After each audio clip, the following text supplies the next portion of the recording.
तो श्रीमद् भागवत कथा इसलिए सुननी चाहिए किसी अच्छे विद्वान के मुख से, अच्छे संत साधु के मुख से, क्योंकि आदमी को ज्ञान आना चाहिए जिंदगी को जीने का। पंडित पुजारियों के मुंह से कथा सुनकर पुण्य तो आ जाएगा, पर जीने का ज्ञान नहीं आएगा। क्यों? क्योंकि जो कथा सुनाने वाले हैं उनको ही ज्ञान नहीं है जीने का, तुमको कहां से लाएंगे? है? हमारे कमंडल में पानी होगा खारा तो खारा पिलाएंगे, मीठा होगा तो मीठा पिलाएंगे, गंगा जल होगा तो हाँ, सबके प्याऊ में मीठा पानी नहीं होता है। प्याऊ तो लोग बहुत लगा के बैठे चौराहे चौराहे पर।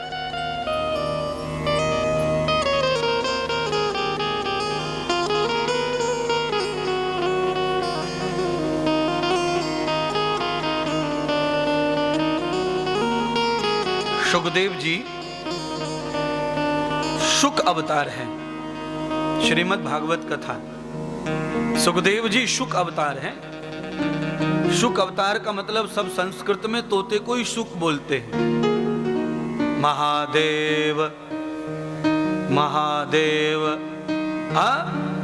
महादेव के जो नाम है, इस नाम में से दो टुकड़े किए गए। महा को शंकर को दे दिया, शंकर तुम संभालो इसको, और देव को लेकर के सुख को दे दिया, सुखदेव हो गए। सुखदेव जी ने भागवत को पहले अध्ययन किया, फिर उसका मंथन किया, चिंतन किया, चरित्र किया, अध्ययन आचरण किया। उसके बाद साधना में, तपस्या में चले गए नर्मदा के तट पर। उसके बाद भागवत की कथा करना प्रारंभ किया। कितना लेट प्रारंभ किया।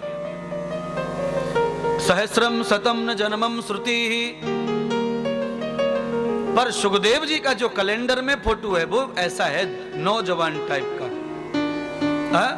भगवान कृष्ण का कैसा चित्र है, भगवान राम का कैसा चित्र है, वो भी नौजवान टाइप के हैं। नौजवान, नौजवान का मतलब होता है 9 दूना 18। नौजवान का सही अर्थ क्या है? दोबारा बोलिए। 9 का डबल कर दो तो कितना होता है? नौजवान।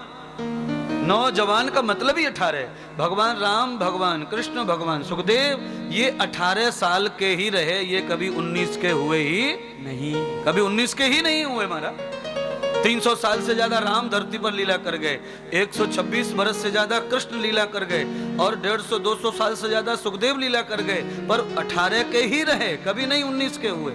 क्यों? 19 के होंगे तो 20 का होना पड़ेगा, 20 के हुए तो 21 का होना पड़ेगा। धीरे धीरे तुम्हारी तरह ही लफड़े हो जाते। इसीलिए आपको भी फॉर्मूला है, हम आपको भी ये फॉर्मूला दे सकते हैं जवान रहने का, अगर आप चाहें तो। पर याद रखिए, जवान रहने के लिए अंदर और बाहर दोनों तरफ कैमरे लगाने पड़ेंगे।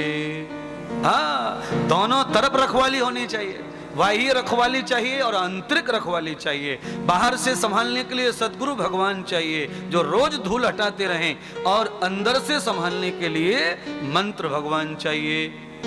मंत्र भगवान, बाहर से साकार भगवान, अंदर निराकार भगवान। साकार निराकार की ग्रंथि से काया का निर्माण होता है, ये चरित्र का निर्माण होता है, शरीर का निर्माण होता है। जड़ चेतन समग्रंथियों, चेतन और जड़ की ग्रंथि का मिलन शरीर है, मानवता है, जीवन है, जन्म है,